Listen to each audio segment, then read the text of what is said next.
When I was only 9 years old, my father had just passed away, and my stepmother couldn't wait to sell me off, but I didn't hate her.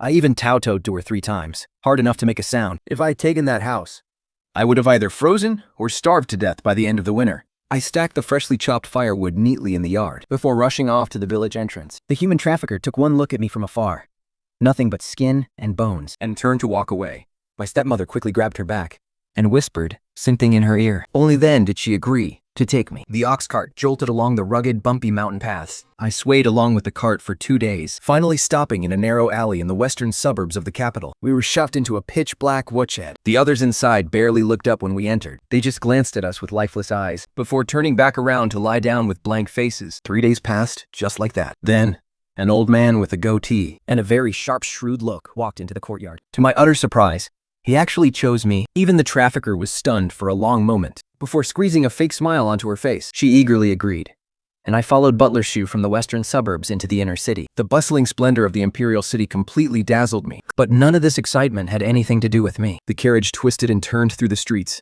finally stopping deep in an alley of high walls. An older maid led me into the courtyard. I didn't dare look up, keeping my head down and following closely behind her. The main kitchen is short-handed, so I brought over someone hardworking and reliable. The moment I stood still, a pair of warm hands gently pulled my hands. Her hands are full of calluses. This is a child who knows how to work. Lift your head up. Only then did I dare to look up. Standing in front of me was a kind woman with a bright, warm smile. I'm the manager of the main kitchen.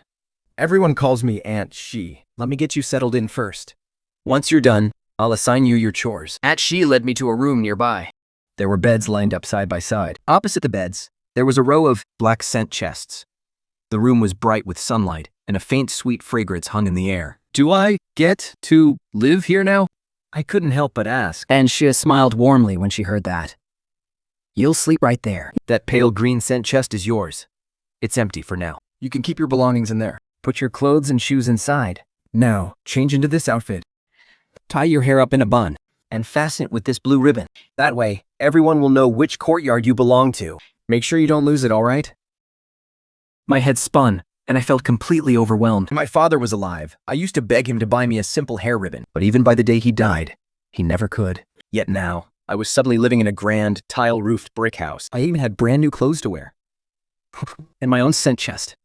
The kind only brides get when they marry. With Aunt She's help, I was assigned to be a stove maid in the main kitchen. The work was incredibly easy for me, and everyone here was so kind to me. Old Mother Ling in the kitchen would even sneak me a piece of meat now and then. I couldn't even remember how many years it had been since I last tasted meat. To me, this life was absolute heaven, but I never expected things to change so fast. One day, I was delivering a beauty tonic to the second mistress's courtyard. Just as I was about to leave, the peaceful courtyard suddenly erupted into chaos. Before I could even process what was happening, a crowd of people came rushing across the corridor bridge. Every single one of them was terrified, running as if for their lives. What's going on? The soldiers. The Imperial soldiers are here. There are so many of them. Run! They're killing people! I bit my lip, turned around, and ran in the opposite direction. I couldn't leave. The clothes she gave me were still in my chest. But just as I rounded the corner of the courtyard, a cold, gleaming blade was suddenly pressed against my neck. A firm, burning hot chest pressed against my back from behind. Terrified, I slowly looked up. Dozens of gleaming blades were pointed right at my chest. Stop trying to fight it. Just surrender! I didn't dare to look back. But then, a gentle voice spoke from behind me. His Majesty did not issue a written decree to our court, but by his oral command, the Winsu Marcus Manor is suspected of embezzling the funds meant to build the dam in Miawo Town, Yun County. The amount is massive. An absolute outrage to heaven. The old Marquis has already been detained in the Imperial Court dungeon, and all his family members are to be thrown into the prefectural prison to await sentencing. I could feel the hand of the person behind me trembling slightly, facing dozens of gleaming swords. I couldn't take it anymore. My body gave out, and I collapsed straight onto the ground, blacking out. When I finally woke up, I was locked inside a pitch-black cell. I looked up and saw a few other people huddled in the corner, shivering with fear. An older woman, 2 girls who looked about 17 or 18, and a little child, around 4 years old. Early the next morning, the guards dragged us out.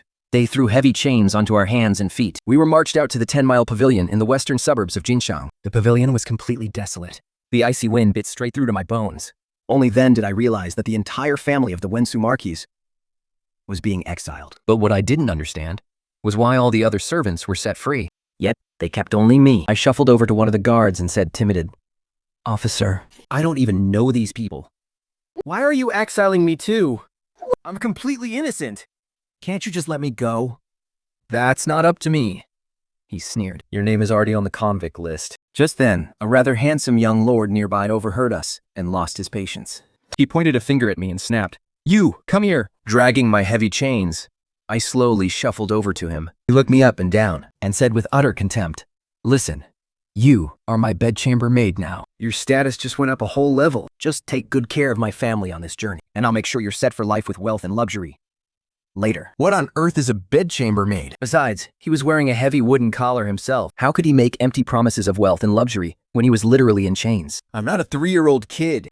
Let me tell you something. If you know what's good for you, you'll do exactly as you're told. For the rest of your life, you're stuck following us into exile. Got That? Because I sure don't get it.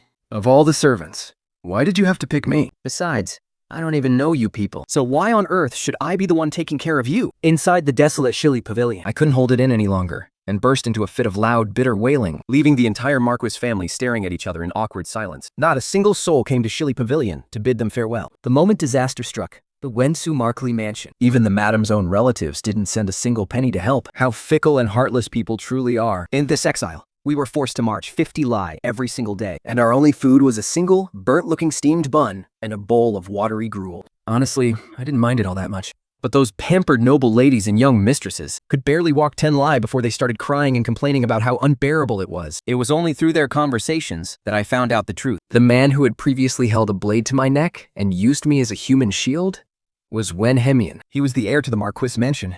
Had the Marquis not met with disaster, he would have been the next Marquis. But now that his family had fallen from grace, he surprisingly kept his dignity intact, showing utmost care and concern for his own family, yet treating me, the only maid who refused to cater to his whims, with constant threatening glares. One day when Himian couldn't bear it any longer, when he saw the soles of his mother's feet bleeding from raw blisters, dragging his heavy wooden stalks, he rushed over to the guards to beg for medicine. The guards just stared at him as if he were an absolute idiot. You're nothing but exiled convicts. You're lucky to even have food to eat. And you still expect medicine? Wen Hemian had always been high and mighty. He had never been looked down upon like this before. But in his current position, he didn't have the leverage to stand his ground and could only walk away in defeat. He then marched over to my side and ordered, "Tomorrow you're going to carry my mother." The blisters on her feet have burst and cracked open. No way. I refused. He let out a cold, furious sneer. You dare defy me? Why wouldn't I dare? He glared at me with pure rage, before his tone suddenly softened. Please, just help me carry my mother. I'll do anything you want. Only then did I finally look up at him. You can carry them yourself. I'm wearing heavy shackles too. If I weren't, why would I be begging you? I couldn't help but sneer at him. Oh, please. Like I'm not wearing chains myself. Besides, you've got 2 grown women over there who are older than me. He listened, closed his eyes, and let out a heavy sigh. Fine, never mind. Then he turned and walked away. I looked at Madame Wen, who was quietly wiping away her tears nearby. After a long silence, I groped my way into the darkness. After a while, I came back and tossed the wild herb I'd gathered right in front of them. "Crush these into a paste," I said, "and put it on the wounds. Then it will help bring down the swelling and stop the bleeding." With that, I dragged my heavy clanking chains and walked away. Behind me, Madame Wen's tearful, grateful voice called out, "Thank you, dear girl." By the next morning, their legs really did look much better. At the very least, they could walk now. Wen Hemian came up close to me and murmured, "Thank you." I kept my head down, focusing on the road. Hearing him finally drop that arrogant, overbearing tone of his, I spoke up in a soft, timid voice. "That medicine is worth 3 eggs." He froze for a second, then nodded. "All right, I'll owe you for now. Once we reach our destination, I'll pay you back." The spring rain fell relentlessly. The roads were slick and terribly muddy. The little boy, Heir, slipped and fell several times. Every single time, he landed flat on his bottom, crying and wailing at the top of his lungs. The Len family was absolutely heartbroken watching him. But it wasn't just the Wen family who were suffering. The other exiles were also complaining bitterly, one after another. Even the guards escorting us were getting a massive headache. I sat down with the others to rest on some patches of dry grass. I pulled up a few handfuls of the dry straw and quickly wove them into long, sturdy straw ropes. Then I wrapped them tightly around my shoes. It would stop me from slipping and keep the mud off. Once I was finished, I pulled some more grass and squatted down next to little Heir. I wrapped the straw ropes around his tiny feet too. Xiao's eyes instantly lit up. "Thank you, big sister," he chirped. a sweet smile on his face. Hearing his sweet, soft little voice, my mood instantly brightened. I got up and continued on our way. The sky grew darker and darker, a heavy gloom that made it hard to breathe. Up ahead, on a gentle slope, An old man nearing 60 was struggling to pull a two-wheeled cart. The cart was piled high with things. God knows what. One of the wheels seemed to have gotten stuck in a rut. the pulling strap dug deep into his shoulder, the veins on his forehead bulging with effort. But the cart wouldn't budge an inch. Seeing this, I quickly ran over and gave it a strong push. Since I've been doing hard labor since childhood, I've got plenty of strength. Between the two of us, we finally managed to shove the cart out of the mud. Just as I was about to leave, the old man called out to stop me. In his weathered, heavily calloused hands, he held out a large sweet potato. I was truly touched and a bit overwhelmed, so I politely tried to decline. "Take it, child. Don't look down on it," he said kindly. My hands trembled slightly as I accepted the sweet potato, deeply moved. I guess kindness really does bring good rewards. Under our sentence of exile, we had to march 50 li every single day. We had to reach the penal colony within 25 days, Or we'd lose our heads. But with the road so incredibly muddy, it was a brutal struggle just to move forward. Even the guards had their own unspoken miseries. this escort duty was a grueling, thankless job. The journey wasn't that long, nor did it take much time. Which meant they couldn't squeeze any bribes or kickbacks out of us. With night fast approaching, we still had about 10 li left to march. The guards gave us a choice. We could camp right where we were, But we'd have to walk an extra 10 li tomorrow. My family and I found a relatively flat spot And sat down around a crackling campfire. I gathered some firewood of my own and started a separate fire. Before long, the sweet, rich aroma of roasting sweet potato filled the air. The freshly roasted sweet potato was piping hot and incredibly sweet. As I swallowed it, a comforting warmth spread through my entire body. Suddenly, a sweet, soft little voice whispered in my ear, "Big sister?" I want some, too. I looked up and saw Yalvar standing right in front of me, his eyes literally glowing with hunger. He was drooling like crazy. I grubbed off half from the other side, handed it to him, and said, "Eat slowly." "Don't burn yourself." "Thank you, big sister." Jar carefully took 2 small bites. Then lowered his head and whispered, "Big sister." "Can I take a bite for grandmother?" I didn't expect him to ask that.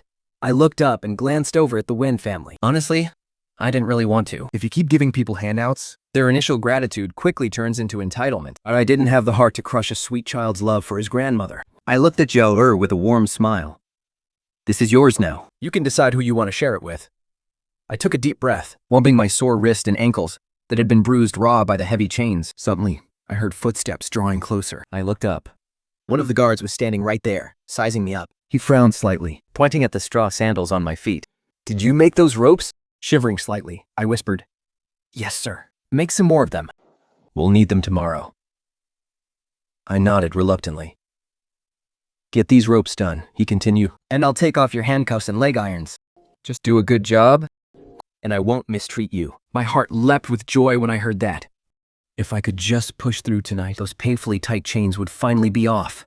Tomorrow, I stayed up all night, working tirelessly. and by the first light of dawn, I had woven that entire pile of dried grass into sturdy ropes. The guard was highly impressed when he came to collect them. He reached down, about to unlock my chains, when a sharp voice suddenly cut him off. "Hold on, officer. She is just a maid of our house. If anyone's chains are coming off first, it should be her master's." My heart sank instantly. I looked up, And there stood Wenjiru, the spoiled young lady of the Markwich mansion. She glared down at me with pure contempt, as if looking at a piece of property that had stepped out of line. The guard glanced between the two of us, hesitating. He seemed lost in thought, before turning to walk away. In a panic, I grabbed the guard's sleeve. "Sir, I did all of this work myself. You promised me last night." "Aren't you just their maid?" Hearing those words, a sudden wave of helplessness washed over me. All I could do was watch helplessly as the guard walked toward the Wen family. To my surprise, the guard came back a moment later with a scowl on his face. He unlocked my chains. Standing right behind him was Wen Henian. He looked absolutely exhausted, but he gave me a remorseful smile. "I'm so sorry. Gee, I didn't know any better," and spoke out of turn. "Please don't take it to heart. I'll make sure to discipline her properly from now on." I never expected someone who used to be so petty and short-tempered to apologize to me so softly. I had no idea why he was suddenly standing up for me at such a crucial moment. He really hadn't been very nice to me before. He was just like that arrogant lady from the Marcus's manor. But I'm just a lowly maid. Why would they ever bow their noble heads to me? The next few days went by quietly. Eventually, we arrived at the Penshui post station. Built of blue bricks and gray tiles, the station was empty and desolate. Inside, there was a long row of shared wooden platform beds. It was large enough to fit many people. At least we finally had a roof over our heads. As I was walking back after fetching hot water from the pot over the bonfire, A guard suddenly cornered me at the turn of a wall. "Come here," he ordered. I was completely baffled. But when I stepped closer, the guard let out a sinister smirk. Now that I've unlocked your chains, you do exactly what I say. Go sneakily lure out the young mistress you've been serving. Do it quietly. Do not alert a single soul. If you pull this off, I'll give you 10 copper coins. My mind went blank for a second. Then I shouted at the top of my lungs, "What do you want with Lady Wan?" The guard's face went instantly dark. The prisoner's room was right next door. Everyone inside must have heard me. Panicking and furious, it pointed a finger at me threateningly, before quickly scurrying away. I finally let out a sigh of relief. My legs went completely weak. I rushed back inside as fast as I could. The moment I stepped back inside, Everyone from the Wen family looked up at me. I kept my head down and shrank into a corner, terrified of making a sound. I closed my eyes, pretending to sleep. "You're pretty clever," A familiar voice suddenly whispered, making me jump. Opening my eyes, I saw the young heir, Wen Hemian, sitting right next to me. He was leaning against the wall, shackled, his pitch black hair spilling over his shoulders. He looked completely exhausted, but his eyes were still razor sharp.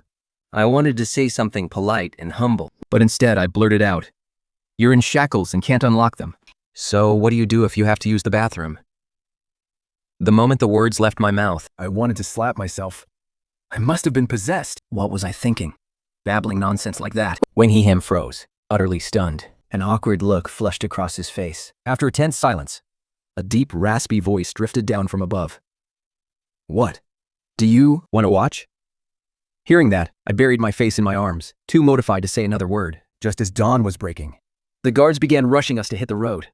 Yar had come down with a high fever in the middle of the night, so I tore off half of my sleeve, soaked it in cold water, and placed it on his forehead. I kept changing the water over and over again, and his fever didn't start to break until the fourth watch. Right now, Yar was still fast asleep. he could want to walk on his own. So an adult had to carry him. Before the others could even decide who would do it, I volunteered, scooping him up into my arms as we kept moving forward with the crowd. We marched on, stopping and starting along the way as the spring rain fell endlessly, day after day. It felt like forever since we last saw the sun. Sal's fever was long gone. But he still remembered how I had carried him for days. Now fully recovered, he chirped around me like a happy little sparrow, laughing constantly. Suddenly, a violent tremor shook the ground beneath our feet. Clutching Yar tight, I froze instantly. Not daring to take a single step, Wen Heyman sensed the danger too, and whipped his head around, scanning our surroundings. Suddenly, the mountainside beside us gave way, roaring down like a massive wave. I was absolutely terrified. I flayed forward, as fast as I could, free from the chains. Of course I ran fast, but when I looked back,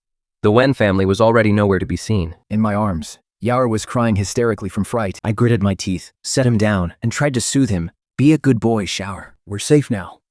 Just stay right here and don't go anywhere. I'm going to look for your grandmother and the others. Wait for me to come back, okay?" Shio nodded obediently. Not far away, I saw Wen Hemian and Wen Jiwan frantically searching like madmen. The second young mistress was supporting Madame Wen, weeping. It turned out the young lady of the Wen family was missing. When Wen Hemian saw me, it was like he saw a savior. Quick, help me find Ziru. "She's gone! She's gone!"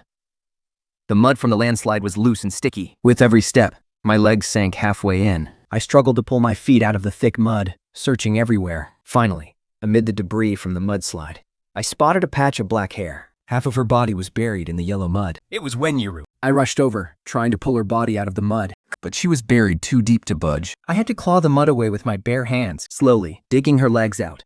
Wenhiru woke up from her unconscious state. Seeing me digging her out of the mud, she wailed. Crying bitterly. The surviving convicts and guards were resting on a shallow bank by a small river. Wenchiru's forehead had been cut open by a rock. Blood and yellow mud smeared across her face, tripping her of any resemblance to a noble young lady. I lay on the pebble-covered riverbank, gasping for breath, too exhausted to care about the mud caked all over me. "Want some water?" I nodded, 下天 over.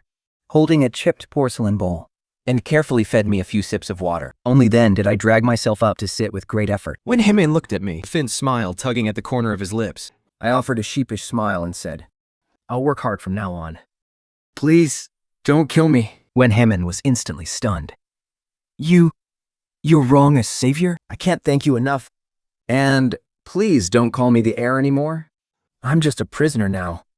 No longer the proud, noble son of the Marquis mansion. I could hear the sheer bitterness in his voice. I forced a small smile and said, "Then let me call you eldest master." He listened and nodded silently. Today's disaster was a massive ordeal for the guards. They huddled together, whispering about how to report this to their superiors. And the very next day, we were dragged to a town called Ping'an in Fanglin County. Once the handover was officially completed, We marched for another dozen or so miles of rugged mountain paths. Until we finally stopped in front of a blue brick, tiled building that looked like a courier station. The man receiving us was a white-bearded old man. The old man was short and heavily hunched, but a sharp, piercing light gleamed from his cloudy eyes. Starting tomorrow, All men will work in the foaming mine. The women don't have to work, but we won't provide food or shelter either. find your own way to survive. At first glance, it sounded reasonable. And when you actually thought about it, having no food and no roof over your head was a terrifying death sentence. Iron's face turned utterly pale. But she didn't dare utter a single word. Then Wenhemian spoke up with quiet dignity. Sir, could you show us some mercy and point us in the right direction? We will surely repay you in the future. I'm afraid your gratitude is something I can't afford. He paused and yelled to a chubby guard, "Old you!" They brought women with them. Find a place for them to settle in first. The guard called Old Jew led us down the road for about half a mile. Scattered along the way were small, run-down wooden shacks. Every single one of them was dead silent, as if completely abandoned. Old Yu stopped in front of a low, cramped wooden shack. The shack was utterly dilapidated and ancient. The moment he pushed the door open, a suffocating, musty stench hit us right in the face. There was absolutely nothing inside. Nothing but thick, messy cobwebs hanging from the ceiling. "You'll stay here." That'll be 600 copper coins a month. Wenchiru shrieked in utter disbelief. What? You actually want money for this piece of garbage place? Haha. Then don't stay here if you don't want to. With that, he was about to shut the door and lock them out. Wenhemian quickly grabbed his hand. Wait, please wait. Jame is just young and naive. Please don't take it to heart, brother you. It's just that we are completely penniless right now. Could you please let us move in first? We'll definitely pay you back later. No money, huh? Fine. Lucky for you. I'm a generous man. I'll be back in 1 month to collect the rent. But by then, it'll cost you 800 copper coins. Understood? You are truly kind-hearted, brother you. I am deeply grateful. Only then did old Yu hand him the key. He nodded with a smirk and walked away. The floor of the old house was nothing but hard-packed dirt. Mold was growing all over the corners, and clusters of tiny white fungi were growing all over the dark wooden wall panels. This place is way too damp. Anyone living here for too long is bound to get sick. The climate in the capital is worlds apart from this place. I'm afraid these pampered masters won't be able to adapt to this environment. As far as I'm concerned, their real suffering has only just begun. First thing the next morning, I headed out. I walked straight down the road from our door, hoping to explore the area. Sure enough, at the end of a winding path, there was a small village with smoke curling up from its chimneys. I started walking toward the village. But on my way, I ran into a hunched-back old woman. She was carrying a massive bundle of dry firewood that completely hid her tiny, fragile frame. I rushed over and quickly took the heavy firewood from her back onto my own shoulders. "Here, let me carry this back for you, ma'am." The old woman's wrinkled face twitched slightly, and she said in a trembling voice, "No need." "This old woman can manage on her own." Without giving her a chance to argue, I started walking. The elderly woman could only follow behind me. Before long, we arrived at her house. A young woman in her 20s came out to meet us. She didn't look very pleased. "Mother, didn't I tell you already? You don't need to chop wood, light the fire, or cook anymore. All you have to do is stay inside and rest." So you don't go bringing sketchy people back home. I froze in my tracks and set down the bundle of dry firewood from my back. I gave the lady an apologetic smile. I saw the old lady struggling to carry it, so I just lent her a hand. "Please don't blame her. I'll leave right now." With that, I turned around to leave. But then, a deep, booming male voice stopped me.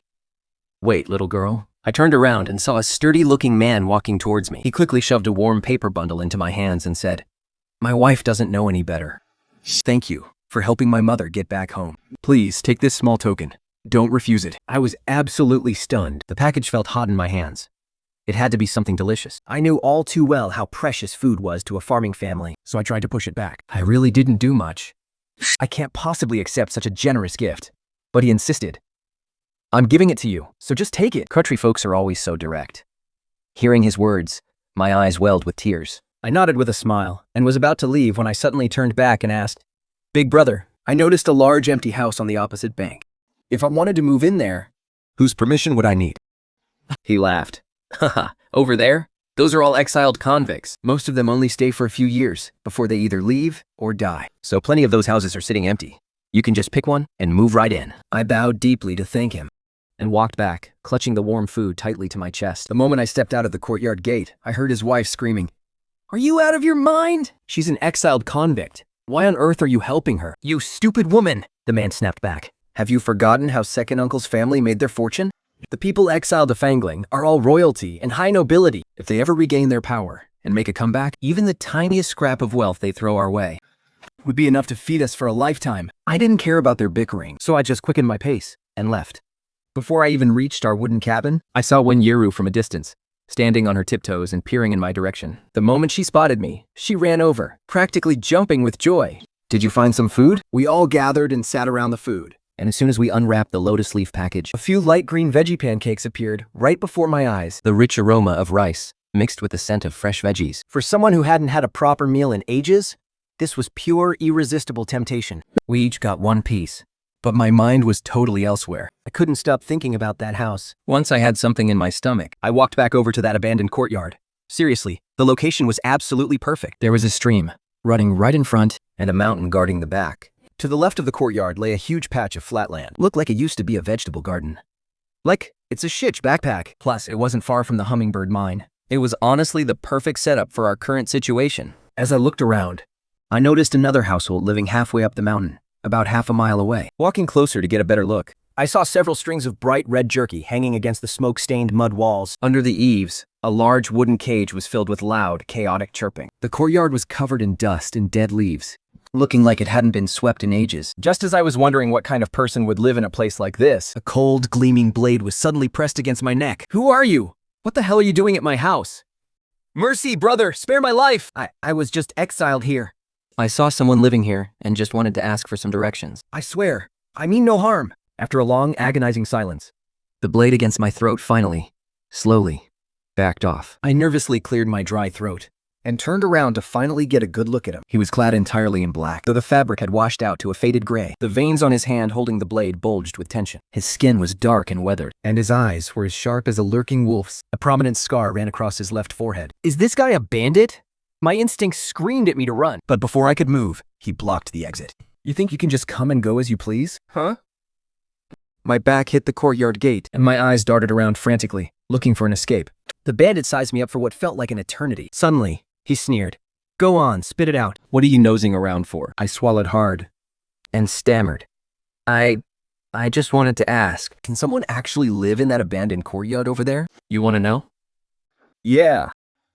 Sure, I can tell you. But I don't lift a finger for free. What do you other at exchange? I don't have any money. No money? Then what the hell are you asking for? With that, he ignored me and walked straight back into his courtyard. I could work. I'll do whatever chores you have. The bandit let out a cold snort.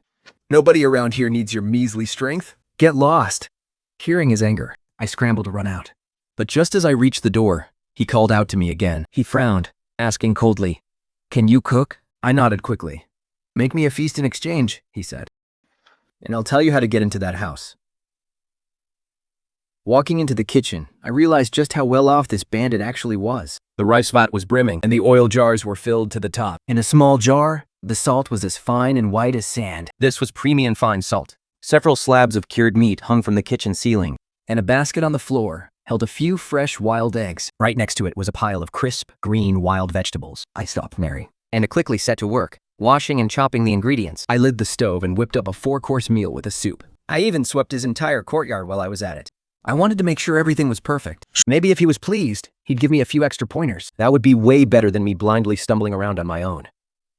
Just as I was finishing up the kitchen, a group of men burst into the courtyard. A booming voice bellowed, "Brother Kui!" I finally managed to snag a jar of Old Lang's special brew. Perfect timing. I just had some hearty dishes made here. We're not leaving tonight until we're absolutely plastered. Drink till we drop.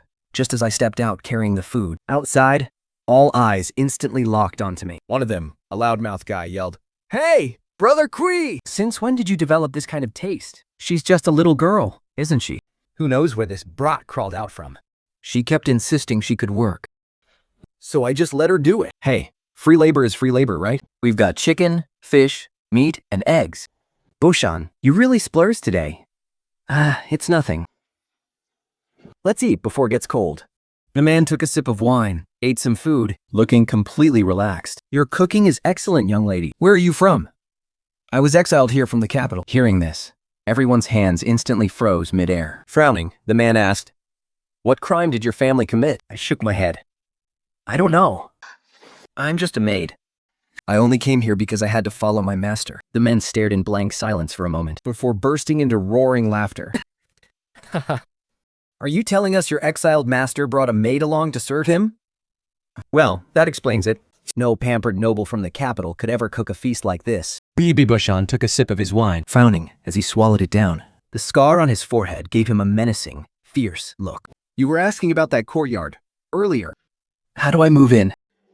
Which courtyard? The one right next door. Oh, that one. That courtyard has no owner. It's been abandoned for at least 5 or 6 years. Nobody has lived there since. And there's a reason no one lives there. First, fixing it up would cost a fortune. Most people around here don't have that kind of money. And second, someone died in that courtyard. See me? A very bitter, wrongful death. It's haunted. Only those with a guilty conscience fear ghosts. I'm not afraid. Since the men had probably had a bit to drink, they all burst into hearty laughter upon hearing my words. If you're not scared, go tidy it up and move in. Besides, with old Kui around, nobody would dare cause any trouble. Are you guys bandits? I blurted out without thinking. Realizing I'd said the wrong thing, I quickly covered my mouth, but he just smiled. Have you ever even seen a bandit? Do you even know what they look like? I shook my head. Well, we're definitely not bandits. Actually, we're much tougher than bandits. We're the ones who catch them. Brother Kui, if you tidy this place up just a bit, it'll look so much brighter and spacious. See? A home really needs a woman's touch to look after you. It makes all the difference. I'll help find some matches for you later. Hearing this, Sui Boshang curled his lip and waved me off. On my way back, I decided to tell Wen Hemian about that yard tonight. And bring him over to see if it would work for us. I headed up the mountain and gathered 2 bundles of firewood. I managed to get a few tea bags. I dropped off 1 bundle of firewood for that kind farming family I met this morning. And carried the rest back to where we were staying. By then, night had already fallen. When I got back, Wen Hemian and Wen Jiwan were already home. Hemian stood up immediately to take the heavy firewood off my back. We were just talking about you. Come on, sit down. We've all been waiting for you to eat. There were 3 yellow steamed buns, big and rock hard, along with a few leftover vegetable cakes from this morning, washed down with water and sheep tea. That was all the food we had. Those 3 buns were probably saved by the Wan brothers, out of their own meager rations. I looked down at Hemian's hands. Those hands used to be so long, fair, and delicate, meant only for holding a scholar's brush. They should have been a beautiful sight, but now they were covered in bloody scrapes. He had lived a life of supreme wealth and privilege, only to be dragged down into the mud overnight with such a devastating fall from grace. They had to be utterly exhausted, both in body and soul. We finished our meal in complete silence. While Hemian was free, I gently tugged on his sleeve. Young master? Let me show you somewhere. As the night grew darker, Cayman followed closely behind me. We slowly made our way down the narrow path, guiding ourselves with a single torch. Where are you taking me?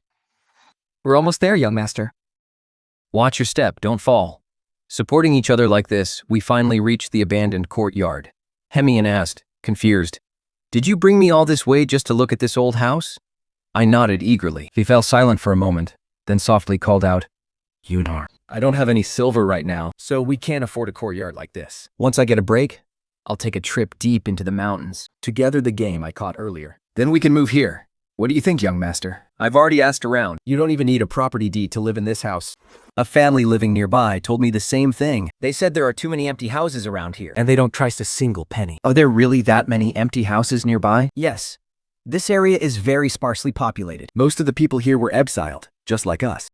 Some left, some died, and those who remain have no silver left. Even if they wanted to live in a house like this, repairing it would cost a fortune. Wen Hemian smiled bitterly. So, we still can't afford it. Young master, I took a quick look at the courtyard today. One of the rooms still has roof tiles, and it looks pretty sturdy. But the little fixing up, we can get 1 clean room out of it. We could slowly repair the rest later on. Hearing this, Wen Hemian seemed a bit swayed. But when we get back from the mines, it's already so late. By the time we get back, it's already so late, and the sky is completely dark. Don't worry, young master. I've helped people repair houses before. I can do the work. The torch sways in the night wind. After a long while, he let out a soft sigh. He reached out and gently ruffled my messy hair. These things should have been a man's job. You're a girl. You shouldn't have to carry the burden of this family. I'm fine, really. Don't worry, young master. Actually, I just think our current place is really awful. Not only do we have to pay rent, But there are rats and bugs crawling everywhere. It's so easy to get sick, and it's too close to the main road. There are always too many people passing by. The young mistress is so beautiful. I'm worried someone might harbor bad intentions. Plus, there's a huge open space right next to this courtyard. In the future, we can even grow our own crops and vegetables. We'll be completely self-sufficient. Thank you so much. I couldn't have made it this far without you. The next morning, I rushed over to that abandoned courtyard first thing. The gate was so old and worn. With just a gentle push, it creaked loudly, looking like it was about to fall apart. The courtyard was completely overgrown with weeds. Some of them were actually taller than me. The house itself was huge, but it was in terrible shape. Half of the roof on the main house had already collapsed. And one of the side rooms didn't even have a roof left. Only the other side room looked somewhat livable. I only took a quick glance around. I figured I'd better find some food first, just to have the energy to clean up. Ever since I arrived in Fungland, and the weather hasn't cleared up once. The heavy dark clouds overhead only made me feel more suffocated. Then, I suddenly remembered that wide stream nearby. Surely, there had to be fish in it. I pulled a bunch of weeds from the yard and tied them into tight knots, weaving them into a makeshift fishing net. As I worked, I couldn't help but sigh. All the hardships I went through in the past. Who knew they'd actually become the very skills keeping me alive today? The air pressure was incredibly low, And the fish were struggling to breathe under the water. they were all coming up to the surface to gasp for air. I was thrilled. This was exactly what I needed. But it was easier said than done. Actually trying to catch them was a nightmare. Either the net fell apart, or just when I finally got a fish inside, It would thrash around and escape. But persistence finally paid off. I finally managed to catch 3 decent-sized fish. But that wasn't even my biggest catch. Over on the west side, right where the water swirled into a whirlpool, there was a whole swarm of mudfish spinning around. I sharpened some branches, and with almost zero effort, I started skewering them one by one. With 3 fish in hand and 2 skewers of freshly washed mudfish, I headed straight back up the mountain. The moment Jewio saw me come back, he happily ran up to me. Wow, sis, you're amazing. You actually caught fish. inside, the fire was already crackling. The skewered fish sizzled as they grilled over the open fire. We hadn't tasted meat in so long that our mouths were watering just looking at them. To be honest, the fish didn't taste that great. It was packed with tiny, annoying bones. It had a really strong, muddy smell. Surprisingly, the mudfish was slippery, tender, and had barely any bones. Shower absolutely loved it. Even without a single grain of salt. Everyone ate happily and felt completely satisfied. Once I finished, I turned to Madame Wen and said, "Madam, There are still 2 fish left. I'm going to take them to the eldest and second young masters." Madame Wen nodded softly. They must be exhausted working in those mines, slaving away from sunrise to sunset. Yet they still insist on saving all their food for us. At this rate, their bodies are going to break down. I headed down the main road, walking for what felt like ages. After walking about 3 li, I saw rows of neat, uniformed barracks lining the road. Wisps of smoke were still rising from some of the chimneys. After walking another li or so, I came across a massive fence, a story high, stretching as far as the eye could see. Military restricted area. No civilians allowed. Get lost. Now. I jumped, my heart leaping into my throat. Hoping, I gathered my courage and stammered, I just wanted to bring some food to my family. Am I allowed to go in? What are their names? The guard barked. When you mean? I replied. After hearing this, the guard headed inside the gate. A moment later, when Mibing and Wen Jiwan came rushing out, running toward me. Panic was written all over their faces. Here, what's wrong?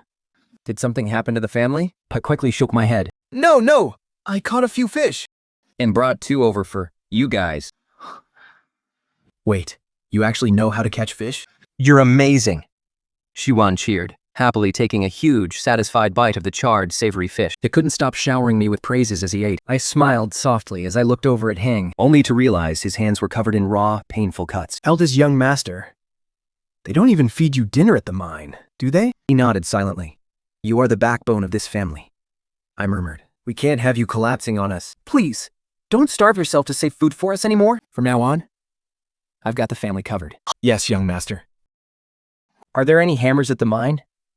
Speaking of hammers, I went to check out that courtyard today. With just a little fixing up, it'll be livable. If I can get a hammer and some bamboo nails, I can repair the roofs of the other 2 rooms. Then we won't all have to squeeze together. All right, I'll find a way to get them. But when I returned to our lodging, the door was locked tight. Even Jar, who usually runs around outside, was dead silent. Then, I noticed a bunch of strange footprints in front of the door. In a panic, I rushed forward and banged on the door. Miss, madam, JR. After what felt like forever, a trembling voice came from inside. Is that you, Yanor? My heart finally stopped pounding. Miss, open up, quick! The door swung open, and a figure threw herself out, clinging to me and sobbing hysterically. What happened? A bunch of hooligans came by just now. Thank goodness we hid quickly, Bolted the door. and threw our weight against it. Otherwise, God knows what they would have done to us. Madame Wen was also pale with fright. They kept trying to kick the door down. Luckily, even though this house is a dump, the door is actually pretty sturdy. My heart raced as I listened. No, this won't do. We can't stay here for another second. They've definitely gone to fetch more of their crowd. We need to pack up and get out of here right now. I helped support Wen Firu, Whose legs had turned to jelly, the second young madam held Heir close. while Madame Wen leaned heavily on a wooden stick. Under the drizzling rain, We made our slow, agonizing way toward the courtyard. I brought them to a halt right at the courtyard gates, When Shiri peered inside, And her brow instantly furrowed. You can't honestly expect us to stay here tonight, can you? Are we really staying here? Everyone looked utterly bewildered. Just wait until I tidy it up a bit. Let's clean up a room first. We'll stay here tonight. After everything we've been through lately. They've all started to trust me unconditionally. Maybe they were still shaken up from earlier. I wiped the dust off the bluest stone slab in front of the gate and told them to sit down and rest. Holding a scrap of fabric I'd torn off earlier, I started clearing a path through the overgrown weeds in the courtyard. The kitchen was pitch black inside. I couldn't make out what was in there. My tell, with only a few beams of light filtering through the broken roof, cobwebs were dangling and swaying everywhere. I slowly groped my way inside. there was a large stove inside. To my surprise, the massive iron wok on the stove hadn't been taken. It was still sitting perfectly in the stove. This thing is worth a good amount of copper coins. Next to the stove was a wooden cupboard. I slowly opened it and saw a few chipped porcelain bowls. And absolutely nothing else. I grabbed a long stick and poked around inside the firebox. The stick seemed to hit something solid. I rolled up my sleeves, reached in, and felt around. Suddenly, something sharp sliced my fingertip. A sharp stinging pain shot up my hand. I yanked my hand back and stared at my bleeding finger. I quickly smeared some wood ash from the firebox over it, and once the bleeding stopped, I wrapped it with a scrap of fabric and reached back inside. Finally, I managed to pull out a rusty kitchen knife. Now this is a real treasure. Suddenly, terrified screams echoed from outside the courtyard. I gripped the knife and stick and bolted outside. Slithering out of the head-high grass was a massive snake. The snake was incredibly long, its small head swaying back and forth as its tongue flicked in and out. It seemed furious that someone had disturbed its slumber. Without hesitating, I swung the stick hard at its head, leaving the snake completely dazed. As it tried to slither away, I brought the kitchen knife down in a swift chop, slicing the snake clean in half. Zaur's face was stark white with fear. His eyes trembled as he stared at me, utterly frozen in place. I picked up the snake's body by the tail. Zhao Roer, looks like our dinner tonight is sorted. With a sharp knife and a weapon in hand, we're finally ready. The faster I worked, the sooner I finished cutting all the weeds in the yard. I set a fire, and thick black smoke rose from the pile, drifting up into the sky. What he threw was choked by the smoke and started coughing. Wenner, are we making a bit too much noise? Burning them will get rid of the dampness, and if we sprinkle the ash in the corners, it'll keep the bugs and ants away. Half of the house's roof had collapsed, but the other half was still intact. Inside, a wooden bed had long since rotted away, completely ruined. It would probably collapse if anyone even tried to sit on it. Next to the bed was a wooden rack, which was originally used to hang clothes. Leaning in the corner was a bamboo chair. It was just the right size for the little one to sit in. The side room also had a bed in it. This bed had been spared from the worst of the elements, so it actually looked pretty sturdy and reliable. It was just a little on the narrow side. In the woodshed, I found an old clay pot and a bucket that was still in one piece. I thought to myself that choosing this yard was the best decision I ever made. I quickly grabbed the bucket and cleaned up the entire yard, especially the kitchen. I made sure it was absolutely spotless. Looking at the results of my hard work, a deep sense of accomplishment welled up inside me. Finally, we had a place to cook over a fire and heat up some water for a bath. The only issue was that the wood pile was completely empty. I gave the others a heads up and headed back out into the woods. A light, scattered drizzle was still falling from the sky, and the pine wood was all wet. But the dry pine needles on the ground made excellent kindling. With only a knife in my hand, I chopped down a few dying tree branches and gathered bundles of pine needles with my hands. Once everything was tied up and ready, I prepared to head back. Just then, I saw a few wealthy-looking young people searching for something in the woods. What are you all looking for? 陈实义 So, this is what a mushroom is. I got it. I peeked into their baskets, quietly memorized what they looked like, and quickly went to search for some myself. These are actually edible. These days, our survival depends entirely on the gifts of the wilderness. These wild mushrooms love to grow in damp, warm shrubs. I managed to find a few. Now that I knew what to look for, I started moving much faster. with the firewood strapped to my back. I made my way down Yusha and rushed back home with the mushrooms. Shaw stared at the loose mushrooms in amazement. Sister, can you take me with you next time you go mushroom picking? Sure, I replied, crouching on the west side of the yard, prepping the snake meat. Next time, I'll weave a little basket for you, and we can go together. The clay pot was packed with snake meat, Mushrooms, and fresh spring water. I built a campfire in the courtyard And let it simmer slowly. Before long, a savory, sweet aroma filled the entire yard. Shah had kept crouching in front of the clay pot, swallowing hard. Sister, When can we eat? we have to wait for the eldest master and second master to get back.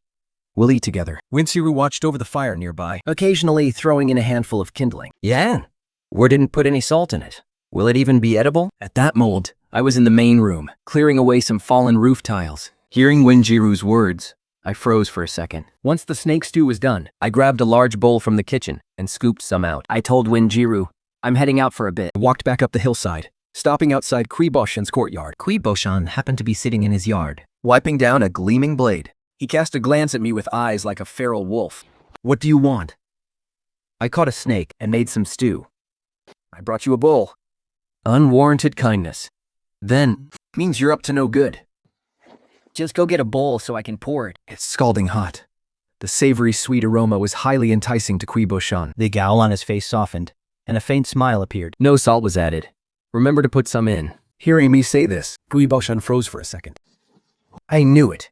There's no such thing as a free lunch, he said, putting the bowl filled with snake meat in the kitchen. Then, he came back out and handed me a jar of salt. Remember, you owe me. You'll have to pay me back later. I nodded, happily. This man looked rough and rugged on the outside, but he was actually incredibly attentive. Thanks, Brother Pri. If you ever need anything, just let me know. I thought it would be a real struggle. But I never expected to meet such a kind soul so easily. I'm so lucky. When Wenjiru saw me coming back, clutching a jar of salt, Her eyes went completely wide. A bowl of snake soup for a whole jar of salt? Either you've lost your mind, or that guy is a complete fool. Brother Q is a good man. I actually asked him about this courtyard earlier. Wenjiru, however, looked deeply worried. Hardly anyone sent to this exile camp is a decent person. behind us, the figures of Blanhemian and Ven Jiwan walked over. Eldest brother, second brother. Why are you back so early today? A section of the mine shaft has been blocked for too long, so they let us come back early. Wenziru and Wenjiwan went back into the yard. While Wenhemian walked over to me. He squatted down to help me clean the tools. Young master, please go back and rest first. I'll be done with this little bit of work in no time. It's fine. You've been running around working all day by yourself. You're working much harder than me. I didn't stop what I was doing. I pursed my lips and asked quietly, Young master, In the mines, does anyone ever whip you? Hemian froze for a moment. He let out a sigh. Some people get whipped if they work too slowly, but I'm young and strong, so they don't whip me. I moved closer to Wenhemian, grabbed both of his arms with my hands and rolled up his sleeves. A stark, vivid whip mark is suddenly revealed. An unnatural paleness washes over Wenhemian's face, As if having his secret exposed hurts him far more than the whip wounds on his body. His clothes are perfectly intact, so he must have swapped outfits with Wenjian. Keeping my head low, I murmur, Young master, I won't tell madam. A faint smile plays on Wenhemian's lips, and he gently ruffles my hair. you really are so kind. The two of us return to the courtyard, where Wen Jiwan is darting all over the place. His excited voice rings out. Wen, you really are something. This courtyard is absolutely perfect. Are already a grown man. Yet you still act so childish. I toss the washed and chopped shepherd's purse into the clay pot. Zhao happily runs over to the fire, refusing to leave even when the smoke makes him cough. Clinging to my arm, he keeps asking, Is it ready, sis? Is it ready? Almost. Quick, bring your bowl over so I can scoop some for you. After a long, exhausting day, we finally get to enjoy a wonderful meal. There is still very little snake soup, so everyone only gets one tiny bowl. Sitting on a rock outside the courtyard, I slowly eat my snake meat and mushrooms, watching the mist hovering over the water and the barren branches showing a hint of fresh green. It feels so full of life. This is truly a wonderful life. Just then, someone sits down beside me. Wenhemian slides a few pieces of snake meat into my bowl. No, please don't. There's so little to begin with. If I eat it, you won't have any left. I haven't even started eating yet. So don't mind it. How could I ever mind? Sipping the soup from his bowl, Wenhemian sighs contentedly. Your cooking is amazing. It feels like it's been ages since I last had something this delicious. You used to eat nothing but delicacies, I tease. Now that you're trying something different, you only think it's delicious because the flavor is new to you. Wenhamian lets out a long sigh. Perhaps, just then, I seem to remember something. An old man in my village once told me a story about a hunter who killed a bear. He sold it to a wealthy, noble family in the capital, and they only took the bear paws to eat. The rest of it? They didn't even want it and just gave it to the servants. Young master, what do bear paws actually taste like? Are they incredibly delicious? Wenhamian clearly didn't expect me to ask that. He froze in surprise. I've never tried them either. So I have no idea what they taste like. But the Marcus Manor is so incredibly wealthy. Have even you never tasted them? Wenhamian pursed his lips and smiled, his eyes sparkling as he looked at me. Wealthy families don't necessarily eat bear paws.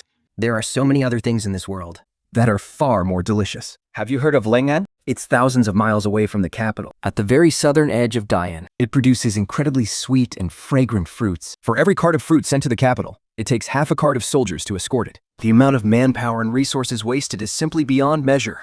Eating just one piece of fruit costs as much as a commoner's living expenses for an entire month. My eyes went wide with shock. Eating like that? I wouldn't even dare to dream of such luxury. He looked at me and said, Heir, you are my person. Once I map out our path and make my plans, and when we return to the capital in the future, I'll make sure you live a good life. I snapped out of my daze and took a huge bite of the meat in my bowl. Can we really go back? We definitely will. Just wait. The 3 people working, things really did move fast. Plus, I had already salvaged a few usable roof tiles earlier. And after some hammering and repairing, both the main house and the wing rooms became livable again. Madam Wen and Wenjiru slept on the bed with Jar, while the others took down the doors to use as bedboards, making do for the night. As crude as it was still so much better than before. I decided I should head to town tomorrow to see if there was any way to make some money. After all, there were just too many things we needed to buy. We couldn't just keep sleeping on the bare ground with nothing but the sky as our blanket. It's fine in the summer, but without blankets, we'd freeze to death in the winter. And we couldn't just keep wearing the same single set of clothes forever. Either way, everyone needs to pack at least one change of clothes. Honestly, there are just so many tedious little things to worry about. The next day, I pulled 2 fish out of the net I had set up yesterday. I stewed them together with the leftover mushrooms from the day before. Once I finished eating, I headed straight for the town. Pinkingtown was over 10 miles of rough mountain roads away from the funking mine. A round trip would easily take 2 hours. By the time I finally reached the town, The market was already bustling with life.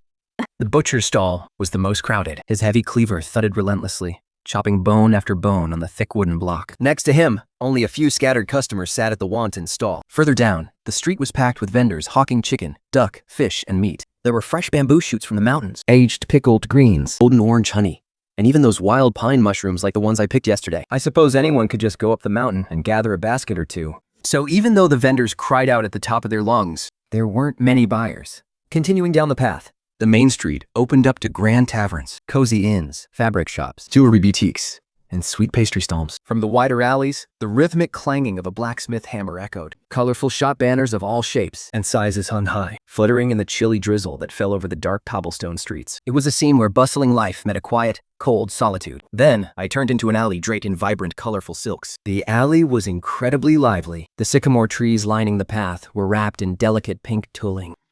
Hey, little beggar! Come over here! I raised my eyes to see an exquisitely dressed, gorgeous woman waving in my direction. I slowly walked over to her, my eyes wide and sparkling with curiosity. Sister? Are you calling me? Haha, sister. Oh, bless you. The beauty pressed her silk handkerchief to her lips, giggling softly. She turned coquettishly to the women beside her and teased, "Look at that! Someone actually called me sister." I am definitely no sister, little one. People like us, we have a very different name. They call us courtesans.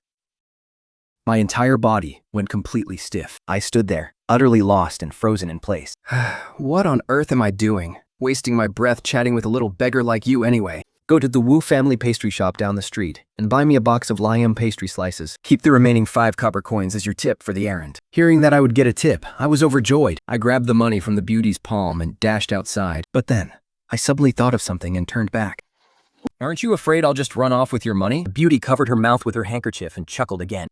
What should I call you? The moon and stars connect to the Big Dipper, while ice and snow wrap around the southern branch. Everyone calls me Nanji.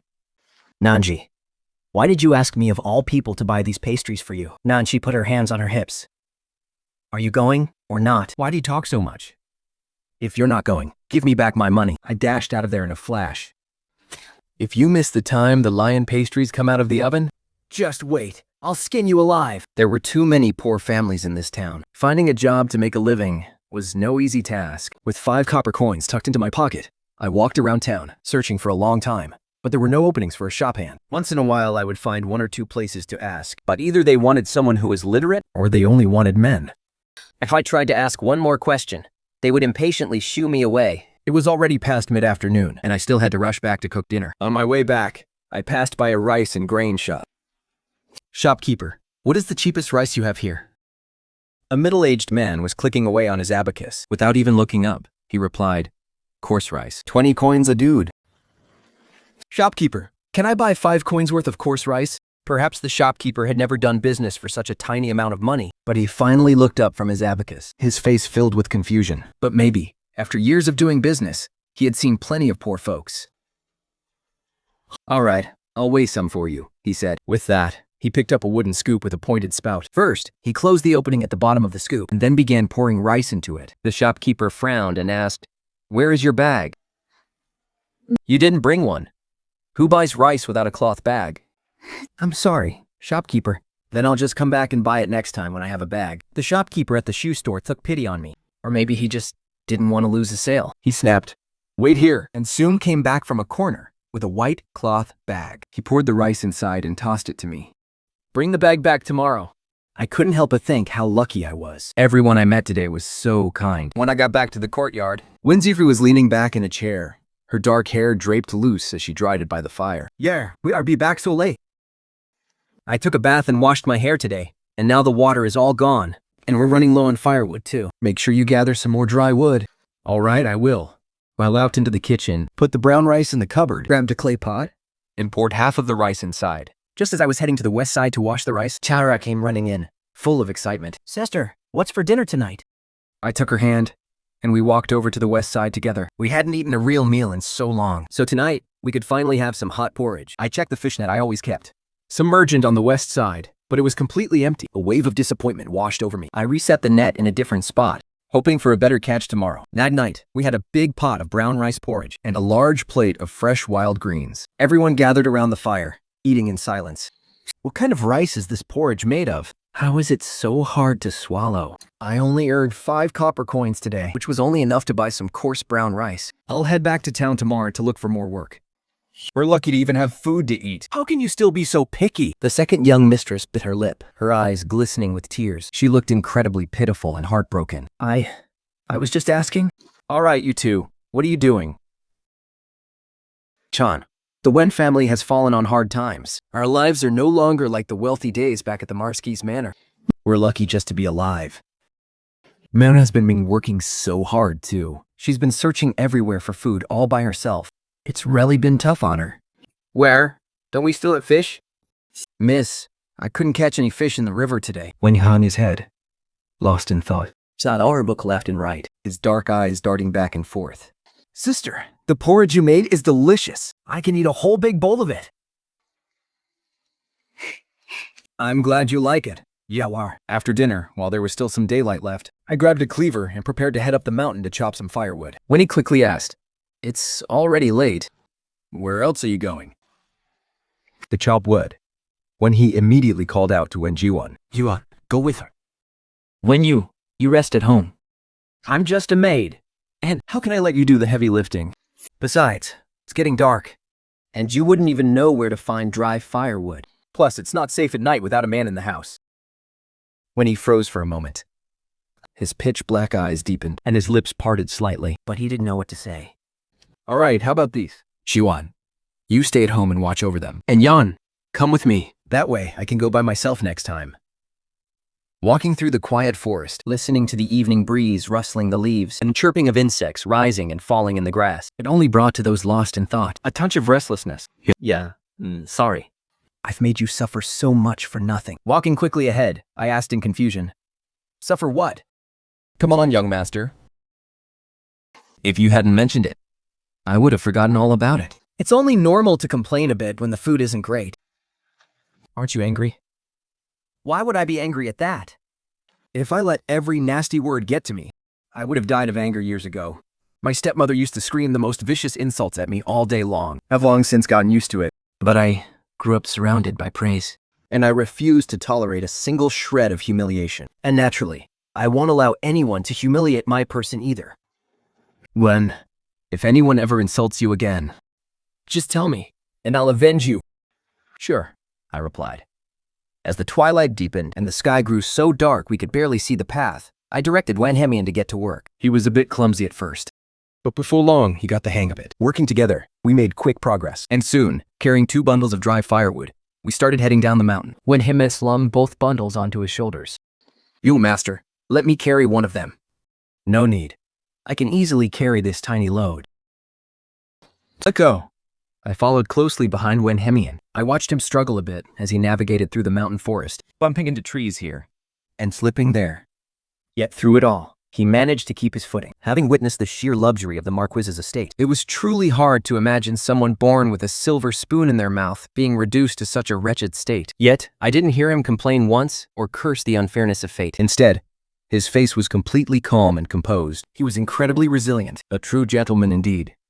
The moment Wanhemian dropped the firewood, he finally let out a long sigh of relief. He wiped the sweat from his forehead, scooped a bowl of fresh spring water from the kitchen, and gulped it down.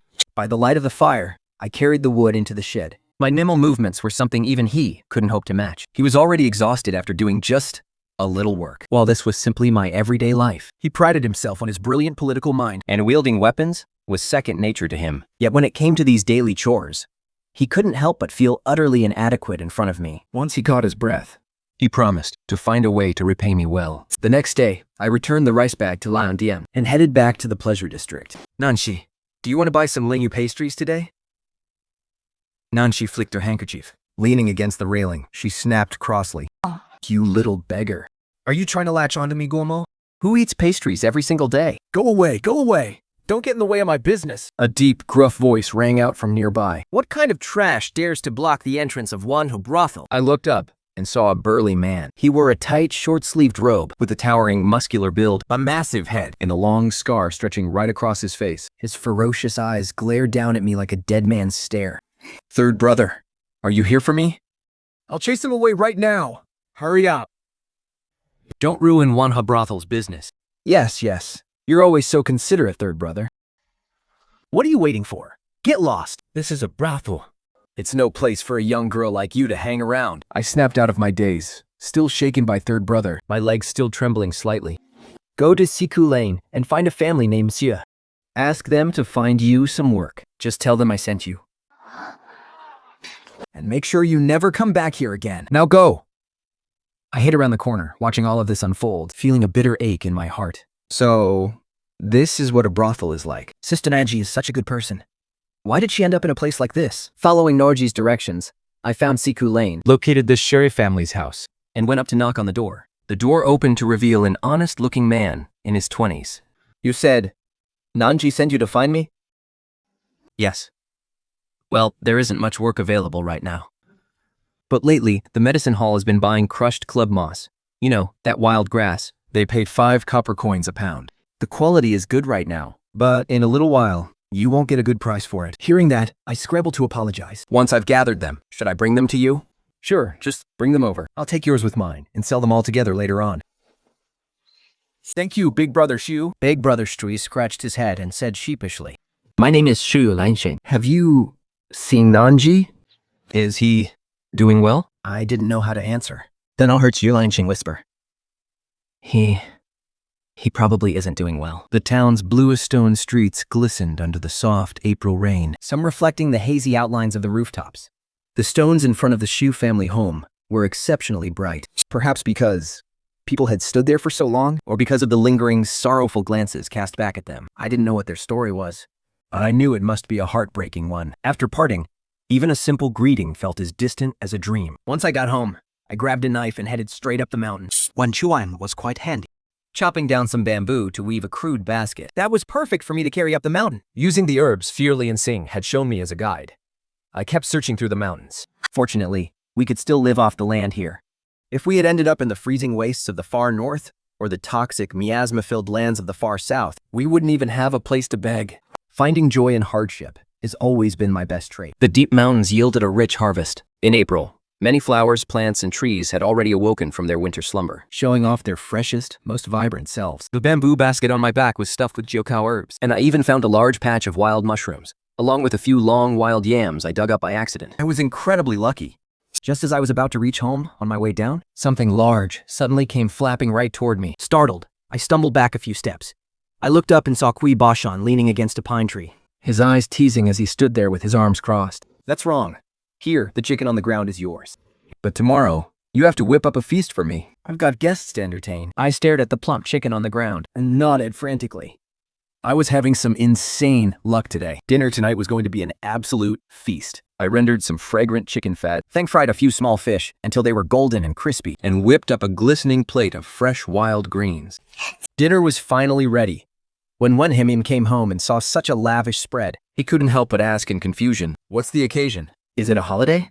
No! Today, a miracle fell right into our laps. It's a once-in-a-lifetime blessing. So of course we have to celebrate it properly. When Sheer sat nearby, trying to hold back her laughter. Look at you, getting so worked up over this.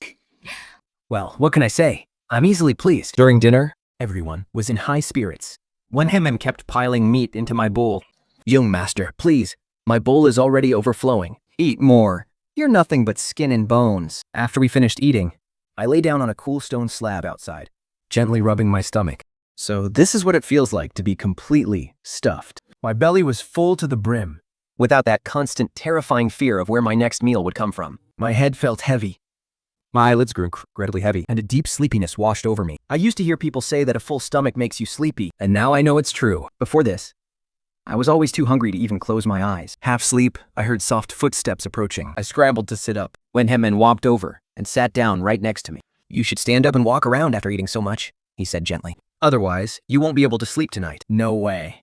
I could fall asleep right this second, hearing my sleepy mumble. He couldn't help but chuckle softly. He looked at the green grass spread out on the ground beside me. What is all this for? The locals call it chicken nest grass. They buy it in town for 5 copper coins a pound. Wenhimim nodded in understanding. You've worked so hard, he murmured. Thank you for taking care of this home for me. I'm just doing my job, young master.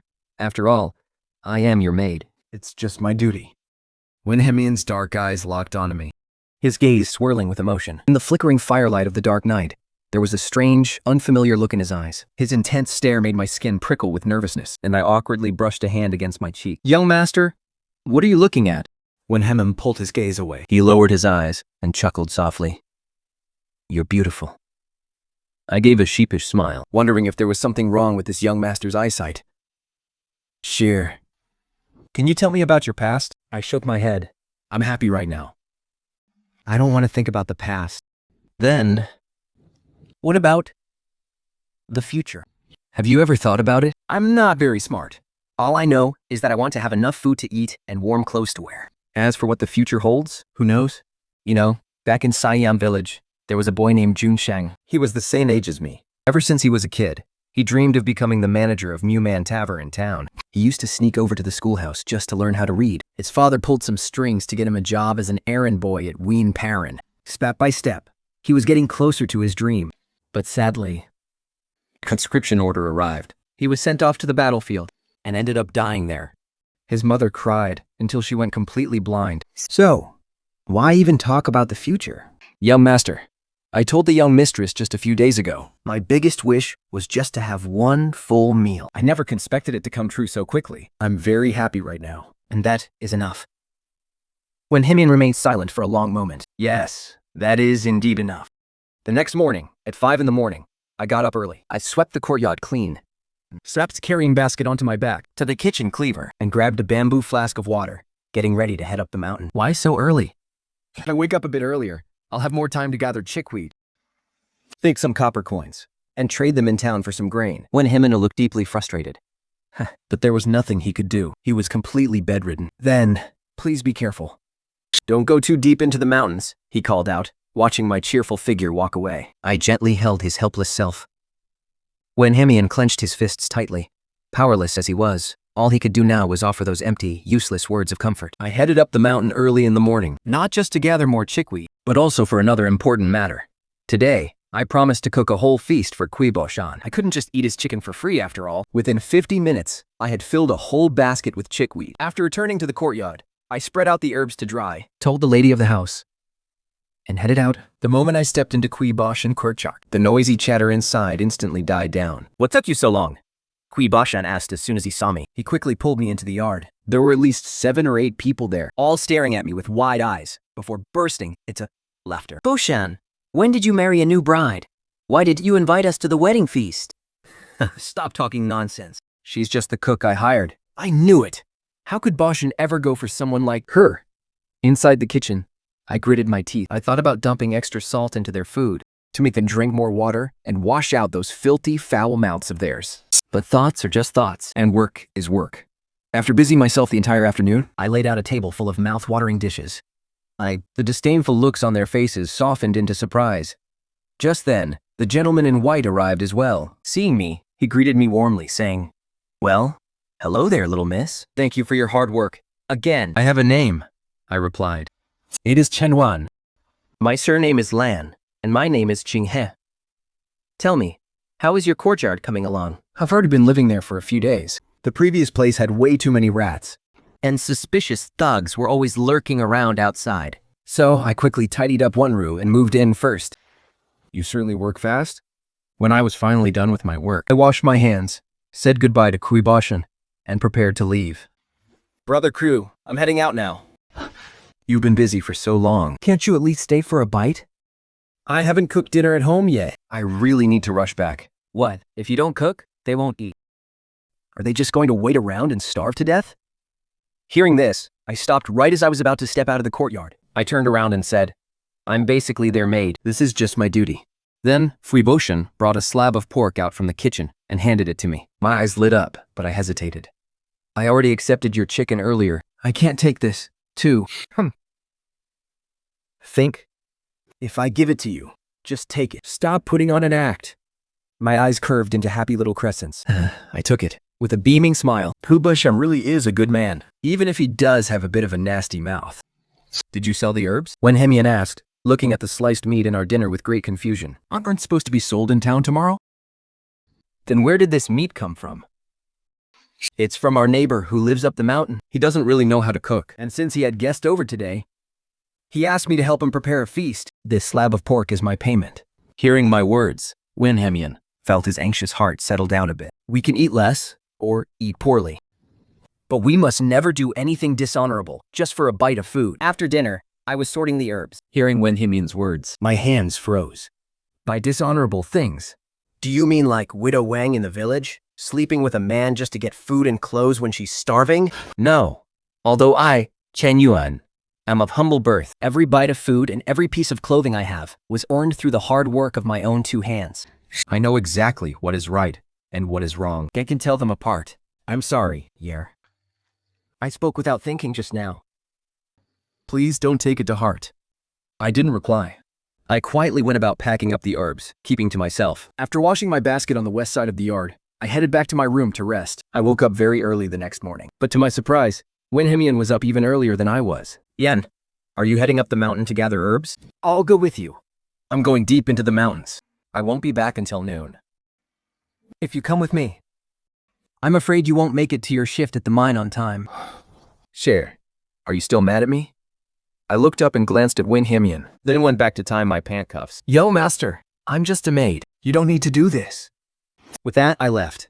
The morning air in the mountains was cool and crisp. A thick mist had settled over parts of the mountain peak, and before long, it damply clung to my hair. Tiny droplets of water rested on my eyebrows, making my hair look incredibly sleek and shiny. As I was heading down the mountain near noon, I came across a few white flowers by the path. They were pure white, with a delicate fragrance that was incredibly refreshing. I stopped to pick a few handfuls and place them in my basket, and my mood instantly brightened. Once I got home, I placed the freshly picked flowers into an old, cracked jar to keep them fresh. Then, I gathered the herbs I had dried earlier and rushed off to town. You should bring the herbs in to sell on the same day you harvest them. That way, they stay in great condition, and they'll weigh more on the scale. In the state they're in now, I'm not even sure if the apothecary will take them. But go on, go try your luck. I felt a pang of regret. I had thought saving up a few days' worth of herbs to sell all at once would save me from making so many trips. I had no idea there were so many little tricks to it. Fortunately, the physician at the apothecary didn't say much after inspecting them. He even paid me the full rate of 6 copper coins per caddy. I was absolutely thrilled. The herbs you gather are clean and free of weeds. Make sure to gather as many as you can over the next few days, because we won't be taking any more after the end of the month. I jingled the more than 120 copper coins in my hand, And suddenly, I was walking with a whole new level of confidence. I ran into a small fabric shop, wanting to buy some cheap cloth. Inside, the bolts of fabric were lined up neatly. A dazzling array of vibrant colors. I couldn't even take it all in. Excuse me, shopkeeper. Do you have any cheaper cloth? Shoo! Where did this little beggar come from? Get lost!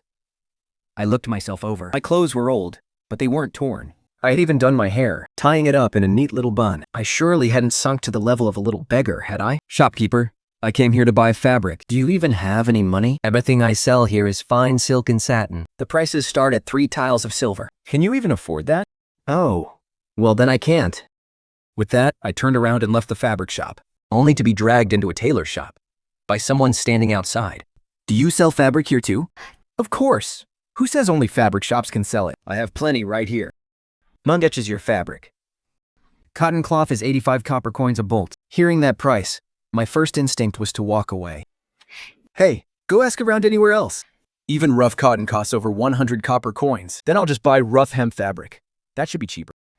Can you even wear rough hemp? It'll tear your skin to shreds. It's only fit for outer coats. You can't wear it against your bare skin. When the owner pulled out that bolt of fabric, I realized immediately that you get what you pay for. Staring at the yellowish black spots covering the fabric, I said, This cloth is completely moldy. Well, this is the only bolt I have left. It got a bit moldy during the rainy season. Normally, a bolt like this, I wouldn't sell it for less than 120 copper coins. Today, you're getting a real bargain.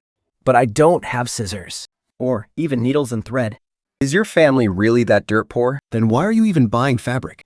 Look at this bolt of cloth. Rich folks wouldn't even look at it, and poor folks can't afford it.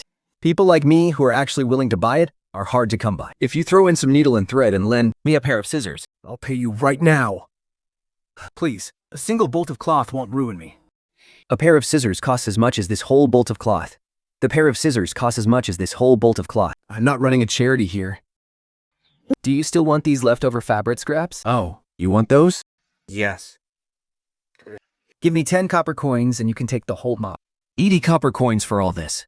But could you throw in some needle and thread? How are you going to cut the fabric without scissors? I'll just borrow some from my neighbors later. The moment I stepped out of the tailor shop, My spirit sank again. the few copper coins I had were barely enough for anything. So, I went to the grain shop and bought some cheap stale rice. The shopkeeper told me that if I washed the rice a few extra times, the porridge would taste just as good as if it were made with fresh rice. And best of all, it was cheap. With my last 2 copper coins, I bought some candy scraps for Heir. The 10-mile walk back along the mountain path left 2 deep, bright red welts on my shoulders. I had to stop and rest several times before finally dragging myself back home. When Siru quickly took the heavy bags off my shoulders. Why did you buy so much stuff? I'll gulp down some water. And collapsed onto the stone floor, too exhausted to speak. Yaman, why is this bolt of cloth moldy? I couldn't afford the ones that weren't. The second young mistress unrolled the fabric to inspect the moldy spots. It looks bad on the outside, But the inside is actually perfectly fine. most of it is still perfectly usable. When Ziru picked up the scraps from the large sack and asked, What did you buy these leftover scraps for? Took up a few pillows. Mother keeps saying her neck aches every time she sleeps. You really are a thoughtful child. Shior squatted down beside me. Phantom me with a giant leaf he must have picked up from somewhere. Are you really tired, sis? I have a bag of crushed candy at the bottom of my basket. Go on, eat it. I've been a really good boy. He grabbed the candy, sat back down next to me, and fed me a whole handful. Is it sweet, sis? It's so sweet because you fed it to me. Madadwen and the second young mistress were busy discussing what style of clothes they wanted to make. Then Shija was digging through the scraps of fabric, trying to find a few larger pieces. She actually found one. A piece of silk. She wanted to use it for a handkerchief. They were all lost in their own little worlds of joy and completely ignored me. I just sat there, bored out of my mind. Once I'd rested enough, I grabbed my basket and headed back out the courtyard gate. By the time Wen Hamian and Wen Jiwon returned, It was the first time they came home to a cold kitchen with no dinner ready. Where was Jin? Where did she go? Yeah. Then you didn't make dinner? She went right back out after getting home from town. And she's still not back? Winhaman took a deep, heavy breath. She was with you guys this whole time. How could you not know she isn't back yet? The second young mistress muttered softly. She rarely tells us anything when she goes out. Do you think she couldn't take the hardship anymore? And ran away? Winhaman's eyes narrowed slightly. A bone-chilling coldness filling his gaze. She wouldn't do that. Uncle! Sister went up the mountain carrying her basket. What if she's in danger? Jiwan, grab the torches. We're going up the mountain to find her. As it turned out, I really was in danger. I had fallen right into a hunter's trap. It was incredibly deep, And the bottom was lined with sharp bamboo spikes. Thank goodness the edge gave way first, and I slid in sideways. Otherwise, those spikes would have impaled me, leaving me full of holes. I would have died right then and there. At first, my heart was pounding with terror, but I was so exhausted from the day's work. I tried a few ways to climb out, but couldn't make it up. But honestly, I wasn't even panicked. I figured I'd just sleep inside the pit tonight. Who knows? Maybe the hunter will show up tomorrow and pull me out. The sky is slowly growing dark, And the woods are growing quieter by the minute. but I'm not panicked by this danger. After all, I'm used to being ignored. This is just my life. Sleeping here is no different from sleeping in my own bed anyway. No thick blankets. No smell of sun-dried cotton. Just a cold wooden board? But right now, I am so incredibly hungry. Through my days, I think I hear someone calling my name. At first, I don't believe it. Things like this, they don't happen to someone like me. Growing up, nobody ever cared where I went. So, I just try to go back to sleep. If I sleep, I won't feel the hunger. But the voice only gets louder until I suddenly realize, it's the young master. He came to look for me. I bolt upright. I'm here. Moments later, his voice sounds so close, right at the edge of the pit. The glow of a torch draws near, and his handsome figure finally comes into view. I can see the sweat pouring down his face. His eyes are filled with pure worry. Seeing me, he finally lets out a deep sigh of relief. Are you hurt? No. Thank goodness. Thank goodness. Hold on. I'll find a branch long enough to pull you up. I secure my basket. On my back, go grab the branch Winhaman lowers down to me. Using what little leverage I can find, I carefully climb up. As I near the top, Winhaman reaches out his right hand and pulls me out of the pit. I collapse onto the ground, gasping for air. I am completely exhausted. Winhaman sits down beside me, letting out a helpless chuckle. Were you terrified? A little at first. I'm afraid to die. But then I realized panicking wouldn't help. So I figured, at worst, I'd just spend one night in the pit. But I never expected you to come looking for me. I'm really happy. Can you walk? I think so. Forget it. Let me carry you. Even though his back is already completely soaked with sweat. His masculine scent washes over me. The back I am pressed against is burning hot, making my cheeks flush crimson. Before we've walked very far, the gentle, swaying motion makes me incredibly drowsy. Yawning, I softly ask, "Young master, I'm so sleepy. Can I sleep on your back for a bit?" Okay. I wrap my arms around his neck. Resting my cheek against the side of his neck. Warm, soft breath brushes against the skin, sending an involuntary shiver down the spine.